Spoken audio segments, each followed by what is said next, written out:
Trump news.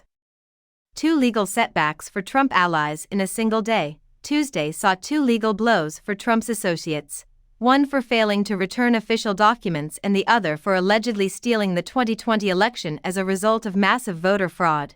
While Trump advisor Peter Navarro faces contempt charges for failing to return presidential records to the National Archives, the Supreme Court decided not to overturn sanctions imposed on Sidney Powell and other Trump associates who challenged Michigan's election results in a meritless lawsuit. Powell, a famous Trump lawyer who helped with multiple challenges to the 2020 presidential election results, had earlier accepted a plea agreement in an election interference case involving Fani Willis of Fulton County, Georgia. Powell will not go to jail for her role in the conspiracy, and she has promised to testify honestly in any future cases that may involve Trump and the other conspirators, so she is an invaluable asset to the prosecution. Last year, a grand jury in Georgia found Trump guilty on counts of conspiracy to commit forgery, solicitation of violation of oath by a public officer, and breaking Georgia's anti-racketeering legislation. Since then, Trump has pled not guilty against these accusations. Powell and other key Trump associates, such as Rudy Giuliani and John Eastman, were among the 18 others listed as co-conspirators in the indictment. A judge also decided earlier this month that Navarro, another Trump confidant and advisor, must serve a 4-month prison term for contempt of Congress for ignoring a subpoena from a House committee. Navarro's appeals are still pending.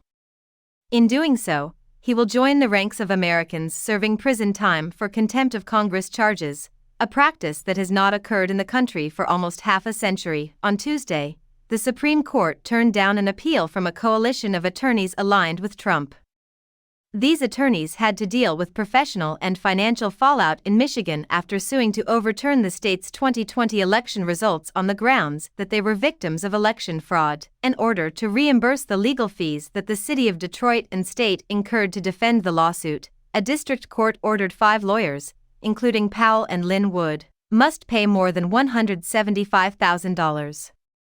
Along with the costs, the bar associations in each state submitted Powell, Wood, and the others to disciplinary proceedings. A ruling that partially upheld the sanctions remained in place thanks to a one-line order from the Supreme Court on Tuesday that rejected the lawyers' appeals. Navarro, meantime, was on Tuesday threatened with contempt of court by federal judge Colleen Collar-Catelli for disobeying her order to surrender at least dozens of presidential papers to the National Archives. Collar-Catelli ruled in the opinion order that some of the materials withheld by Navarro from the DOJ are presidential materials, even though Navarro claimed the records were his personal documents and did not require their handover to the government. According to Collar-Catelli, who was appointed by former President Bill Clinton, it is evident that defendant continues to retain presidential records that have not been produced to their rightful owner, the United States. A 6-page opinion.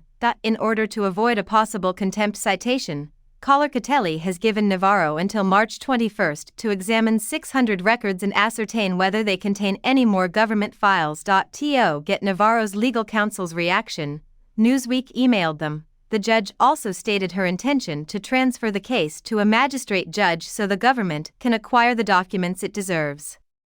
This comes at a time when Trump's election tampering case in Georgia is facing a postponement due to Willis's alleged involvement in an affair with Special Prosecutor Nathan Wade, whom she had hired to spearhead the prosecution, and her possible ethical violations.